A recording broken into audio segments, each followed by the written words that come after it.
देखती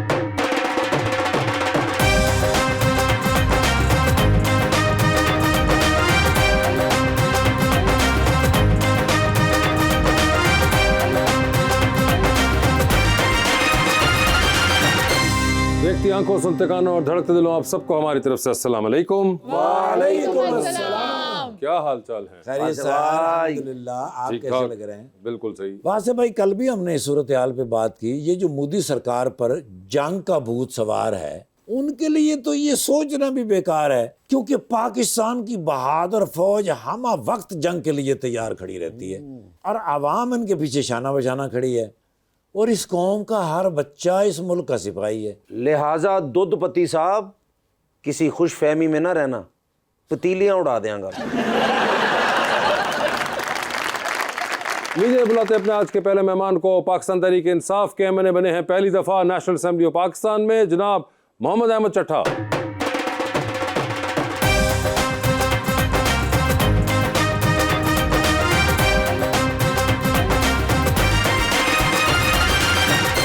और उनका साथ देने के लिए हमारी दूसरी मेहमान life coach, therapist and surgeon doctor Shabana मुफ्ती।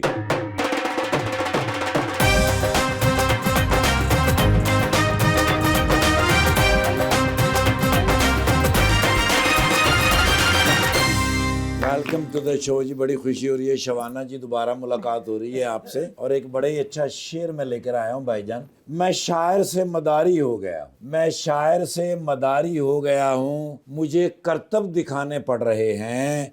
यकीन जानो मैं फूलों में पला था, मगर पत्थर उठाने पड़ रहे हैं।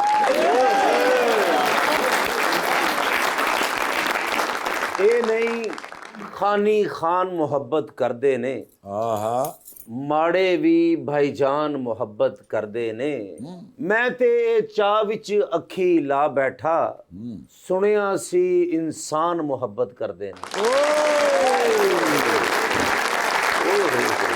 जी अहमद, क्या हाल चाल है आपके? जी बिल्कुल ठीक ठाक। खैरियत से हैं? आप खैरियत से हैं? पहली दफा नेशनल असेंबली, जी बिल्कुल। मगर उसकी तगो-दो आपने बहुत अरसा की है। बहुत अच्छा जी, बड़ी लंबी स्ट्रगल। 2013 में आपने इलेक्शन लड़ा, 2000 उसके बाद 16 में भी एक बाय इलेक्शन लड़ा, फिर 2018 में लड़ा, एंड इवेंचुअली जी 2023 में बस जी, जाके। जब अल्लाह ताला को मंजूर हो तो उसी वक्त कबूलियत होती है। वैसे मुझे ये बताइए कि आपकी फैमिली भी पॉलिटिक्स में इतने ऑलमोस्ट सेंचुरी हो चुकी है। आपके दादा प्री पार्टीशन भी रहे, वालिद साहब आपके 5-6 दफा इलेक्शन जीते हुए माशाल्लाह चट्टा साहब। आप जब आए तो it didn't become so smooth for you, तो उस वक्त कुछ होता था कि यार ये मेरी बारी आके कोई स्टॉपेज सा लग गया एकदम?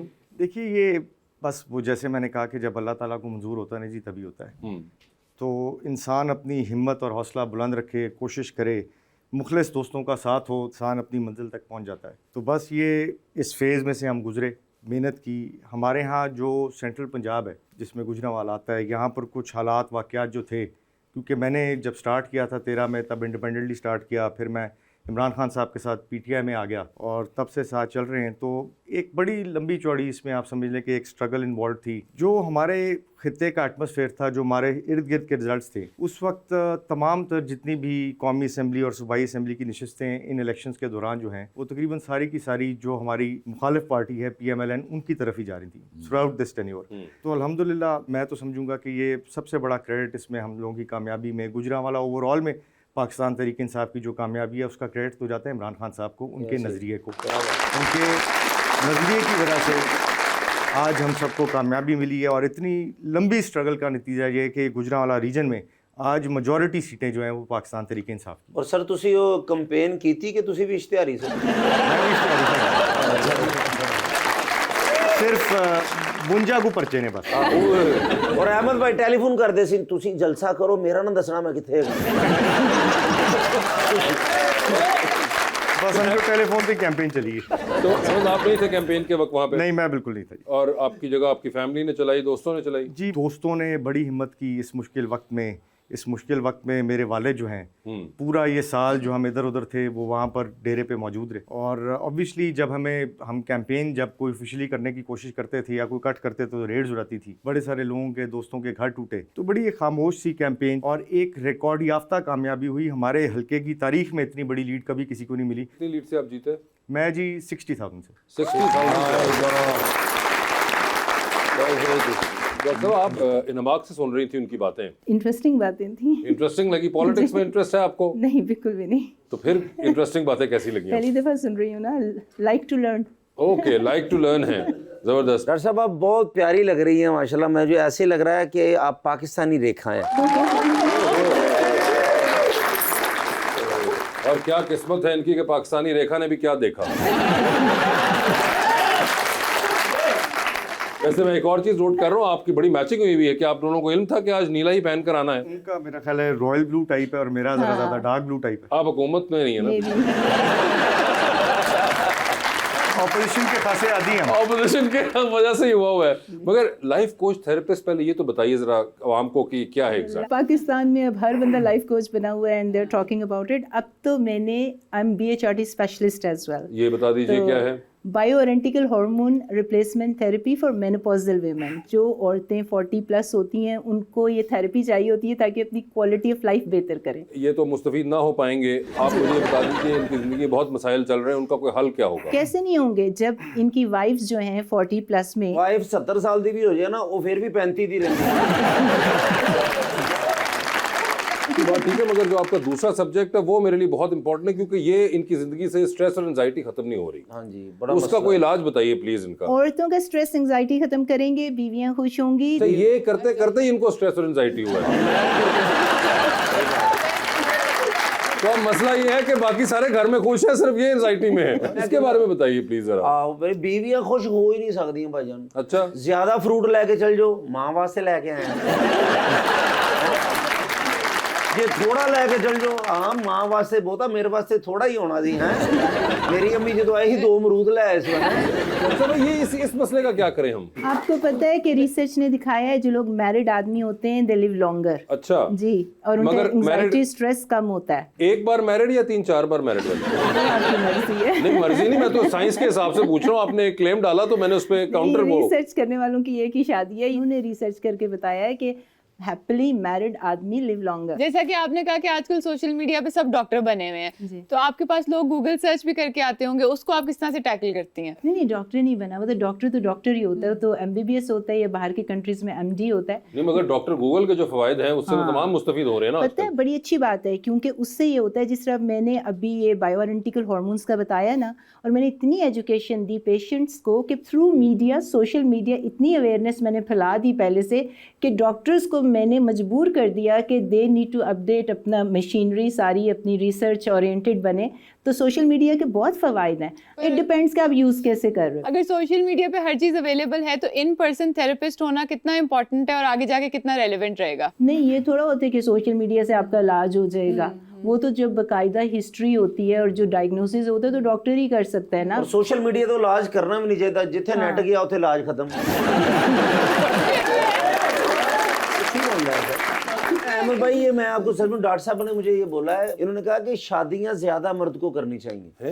हाँ जी, इन्होंने कहा है। अल्लाह तौबा अस्तगफिरुल्लाह। कोई ऐसा स्टेटमेंट है आपकी? पहले तो ये क्लियर कर लें। मैं पॉडकास्ट पे आती हूँ ना, मैं कोई भी बात हेल्थ से रिलेटेड करती हूँ तो जब मैं वापस जाती हूँ तो उन्होंने क्लिप निकाले होते हैं आधे आधे। अच्छा, पहला सेंटेंस काट देते हैं, लास्ट वाला सेंटेंस तो रेटिंग के लिए चला देते हैं, उस पे उनको मिलियंस व्यूज आ जाते हैं। कोई ऐसी स्टेटमेंट आपकी सोशल मीडिया पे है या नहीं है? आप पहले ये बता दें सिंपल वर्ड्स में। मैंने साइंटिफिक रीजन बताई थी। आपने यानी कि रीजन सर, मगर आपने कहा कि ऐसे करना चाहिए, क्योंकि मैं 2 मिनट के लिए समझा कि शायद ये डॉक्टर मुफ्ती के चक्कर में मुफ्ती कवि का सुनता रहा है। देखिए, मेरा ख्याल ये है कि मैं तो बड़ा खुशकिस्मत हूँ इस फील्ड में, लेकिन जो मैं बाकी पॉलिटिक्स में या शादी के मामले में? दोनों मामलों में बड़ा खुशकिस्मत हूँ, लेकिन जो मैं अपने इर्द गिर्द देखता हूँ उससे यही लगता है कि एक ही बहुत है। और जब आपकी शादी नहीं हुई थी, लंबे बाल थे, मोटरसाइकिल जाते ऐसे ऐसे भी करते थे, शादी के बाद देख लो। ये क्या इसमें कोई सच्चाई है? आप ऐसे करते थे? नहीं, मेरे शादी से बहुत पहले यही हाल था। उन्होंने हथियार फेंक दिए हैं टोटल। अमेरिका जब थे तब भी यही था, तब भी यही पोजीशन थी। तब भी यही पोजीशन थी। वैसे अमेरिका के दिन याद आते हैं? बस कभी कभार कॉलेज के दिन होते तो अच्छे हैं ना जी। हाँ, मतलब ऑफ कोर्स यूनिवर्सिटी टाइम एक सबसे फ्रीडम होती है और सारा एक तो एक लावानीपन होता है इंसान का, इतनी चीजों का आपको होता ही नहीं, टेंशन नहीं होती। ऑब्वियसली। कोई खास मेमोरीज आपकी कॉलेज की? कॉलेज की जी बहुत सी मेमोरीज हैं, बड़ी सारी खुशगवार मेमोरीज हैं वहाँ कि पर। ना किसी को कुड़ी था।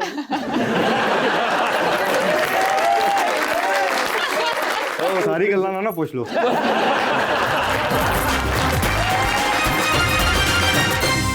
वेलकम बैक टू गपशप। अहमद साहब ये बताएं, आजकल की जो अपोजिशन आप लोग कर रहे हैं और जो अपोजिशन आप लोगों ने देखी और उसके बाद you eventually came to the assemblies, उसके बाद जो आप सब देखते हैं कि अब इंटरनल एक बड़ा एक रिफ्ट पैदा हो चुका हुआ है और बहुत डिबेट चल रही है अबाउट पीटीआई का ये हाउ डू यू फील कि यार इतनी स्ट्रगल के बाद भी आपको ये भी फेस करना पड़ा होता है? देखिए, मैं समझता हूँ कि मेरे ख्याल से there is no internal lift. पार्टियों के अंदर छोटे मोटे ओपिनियंस होते हैं, हर दोस्त के अपने ओपिनियन होते हैं और वो एक्सप्रेस करना उनका राइट होता है, लेकिन ऐसा रिफ्ट है कोई नहीं पार्टी के अंदर। मैं तो नहीं ऐसी चीज़ समझता या देखता। मुझे रिफ्ट नहीं लगता, मगर जिस तरह the way it comes out वो बहुत एक अजीब तरीके से, आई मीन आपकी प्रेजेंस तो फील हो जाती है ऑन नेशनल मीडिया लेवल के ऊपर, मगर आई थिंक कि वो कैसी प्रेजेंस फील होनी है ये भी तो एक मैटर करता है कहीं पे, रादर देन कि आप आपस में एक दूसरे के ऊपर बयान दे रहे हो। उसके बजाय अगर आप सारे एक पेज पे हो और एक ही नैरेटिव की बात कर रहे हो तो उसका एक डिफरेंट एको आएगा। जी, कुछ हद तक मैं इस बात से एग्री भी करता हूँ कि इत्तेफाक में हमेशा बरकत होती है। बेशक। सो हमें स्ट्रैटेजाइज करना चाहिए अकॉर्डिंगली। देखें, सो हम सारे जितने भी हम लोग हैं, हम सारे के सारे जो पीटीआई के अंदर हैं वो इमरान खान साहब के लिए हैं, उनके नज़रिए के साथ खड़े हैं। हम सब का पॉइंट ऑफ व्यू और इत्तेफाक जो पीटीआई का होता है वो एक ही शख्स पे होता है, उनका नाम है इमरान खान साहब। ठीक है ना जी। तो जो उनके अहकामात होते हैं, जो उनकी बात होती है, उसके हवाले से डिलीवर होती है। देखें, जब लीडर के साथ आपको एक्सेस ना हो, लीडर जेल में हो और आप खुल के ना अपनी बात पहुंचा सकें और ना लीडर की बात खुल के आप तक आ सके और इस किस्म की मुश्किलात क्रिएट कर दिए जाएं जिस तरह के आजकल हैं कि उनकी फैमिली को भी नहीं उनसे मिलने दिया जा रहा। हो गया पॉलिटिकल लीडरशिप को एक्सेस पार्टी के जाके मिल लेते हैं, देखें जाते हैं और वो हमें पैगाम भी ला के दे देते हैं ना। बट देखें, मेरा जेल ट्रायल खान साहब के साथ होता है तो कई दफ़ा ये जनवरी तक हम मिल रहे थे, अब वो ट्रायल भी बंद कर दिया गया या उसको रोक दिया गया फॉर द टाइम बीइंग। सो जब आप अपने आइडियाज़ अपने लीडर के साथ एक्सचेंज नहीं कर सकते, देखें हम खान साहब की आंखें और कान इस वक्त हम हैं। कभी जो खबर मुझे मिलती है the first time I met Khan साहब तो उनकी अखबारें भी बंद थी, टेलीविज़न जो है जिस पे एक दो चैनल आते थे वो भी नहीं था, तो कई सारी मुश्किलात में कई दफ़ा उनको भी आइसोलेट किया जाता है। तो इन सारी चीज़ों के अंदर जब हम मिले तो हमने ही उनको बात बतानी है और उन्होंने उसके मुताबिक रिस्पॉन्ड करना है। So this is very important. मैं समझता हूँ कि जो भी लीडरशिप खान साहब के पास जाए, जो भी बंदे के पास एक्सेस हो, वो खान साहब को एक्यूरेट इन्फॉर्मेशन और एक्यूरेट चीज़ वहाँ पर जाके बता सके ताकि लीडर फैसला जो है उसकी बुनियाद के ऊपर एक्यूरेटली कर सके। और जो कुछ लोगों को फ्रैंकली स्पीकिंग एक्सेस है, उनके भी नाम जाते हैं लॉयर्स के लिस्टों के अंदर, ज़्यादातर लॉयर्स को एक्सेस है। सो पॉलिटिकल एंड में जिस तरह मेरा बैकग्राउंड इकोनॉमिक्स है तो मैंने तो ट्रायल में ही जाना है, या मेरा पॉलिटिकल लीडरशिप के अंदर नाम जाएगा, तो पॉलिटिकल लीडरशिप को तो बिल्कुल ही मिलने नहीं दिया जा रहा। तो एज लॉयर्स कई सारे लोग वहाँ पर चले जाते हैं और उसके अंदर लॉयर्स हैं, केसेस भी डिस्कस होते हैं, लेकिन कुछ तो उसमें से हमारे पार्टी के ओहदेदारान हैं जो कि नैरेटिव बता भी सकते हैं और इंस्ट्रक्शंस ले भी सकते हैं, लेकिन बहुत सारे ऐसे भी दोस्त होते हैं जो सिर्फ to the extent of cases वकला होते हैं और वो नैरेटिव की डिस्कशन एज सच और वापस आके जो मैसेजिंग है हम उनके थ्रू एज सच नहीं भी हो सकती। तो कई सारी इस वक्त डिफिकल्टीज हैं। लेट्स होप कि ये सिचुएशन बेहतर हो और पाकिस्तान के लिए अल्लाह ताला सबसे बड़ी बात है कि बेहतर करे। और खान साहब जब मुलाकात हुई तो उनकी शेप बड़ी है कि शेप वगैरह नहीं, बिल्कुल नॉर्मल शेप भी हुई थी जब वो कोर्ट में आए थे। अब जब तक मैं नहीं मिला था जेल में जाके तो बड़े सारे इंप्रेशंस थे, बातें आती थी कि ये वो, लेकिन जब जेल में गए तो हमारा भी आप कह लेना कि हौसला अगर यहाँ था तो इतना हौसला बढ़ा देते हैं वो बंदे का, उस बंदे की ये करिश्मा और पर्सनैलिटी है। मैं अब आपको बताता हूँ कि हम एक जेल ट्रायल पे गए तो जेल ट्रायल में हमारे साथ उनके अंदर कुछ 100, 150, 200 बंदे हैं। तो वहाँ पर जब खान साहब एंटर हुए अडियाला से, हम तो दूसरी साइड पे थे, तो लिटरली एक दफ़ा ना जी वहाँ पर जो जेल ट्रायल फेस कर रहे हैं लोग, जो मुतद्दद FIRs में, उन्होंने नारे मारने शुरू कर दिए और खान साहब ने उनको रिस्पॉन्ड किया। ज़ाहिर है एक कोर्ट था उस वक्त, सिचुएशन ये थी कि खान साहब का नज़रिया आवाम के दिल में इस तरह से छा गया है कि जो लोग इतनी देर से ट्रायल फेस कर रहे हैं, इमरान खान साहब को देखते ही उनसे भी अपने जज्बात पे काबू नहीं रहा और उन्होंने नारे वहाँ पर लगाना शुरू कर दिए और इस किस्म की मोहब्बत का इजहार किया। और खान साहब ने भी जिस किस्म का उनका हौसला है, मैं समझता हूँ कि शायद ऐसे कम ही लोग हों जो इतने हौसले से खड़े होकर इतनी सारी चीज़ें टॉलरेट करके इतनी मजबूती से अपने विजन के मुताबिक खड़े हैं। अहमद भाई, आप माशाल्लाह जहाँ भी जाते हैं सियासी बातें होती हैं, असम्बली में जाते हैं उधर भी लड़ाइयाँ, फाइलें, ये वो फला, मैं कहता इन चीज़ों से आज निकल जाए। तो बात वो कर रहे थे मेमोरीज की, वो जो अमेरिका में थे आप गए, ये चाहते नहीं है कि आज आप यहाँ सीधे घर, इरादे तो खतरनाक लग रहे हैं। नहीं, मैं दरअसल मोहब्बत का एम्बेसडर हूँ। तो मैं चाहता हूँ कि हर तरफ मोहब्बत की बात हो। चाहे सारी ज़िंदगी मुझे मोहब्बत नहीं मिली बिल्कुल, लेकिन कोई ऐसी याद जो अमेरिका में आपको याद आती हो, ये नहीं कि वो मोहब्बत की बात हो, वैसे कोई बस वहाँ पर बड़े सारे ओकेजन्स थे, जिस तरह के हम दोस्तों के साथ जाते थे, क्रिकेट खेलते थे, मुख्तलिफ कॉलेजेस के अंदर हमारे कॉम्पिटिशन्स होते थे, स्पोर्ट्स का मैं अच्छा खासा शौकीन हूँ, बैडमिंटन टीम का वहाँ पर कैप्टन था, तो उसके लिए बड़े सारे टूर्नामेंट्स खेले। सर आप तो बहुत पॉपुलर होंगे, आपकी बहुत सी फैंस भी होंगी। फैंस इन व्हाट सेंस जी? मैं पॉपुलर खैर क्या होना है, दोस्तों के अंदर दोस्त ही होते हैं, सारे दोस्त एक ही जैसे होते हैं। कोई ऐसा पॉपुलर मैं तो नहीं समझता कि मैं कोई एक्सेप्शनली पॉपुलर हूँ। नहीं, कभी आप बैडमिंटन खेलते आपने स्मैश मारी है तो फीमेल फैंस ने कहा हो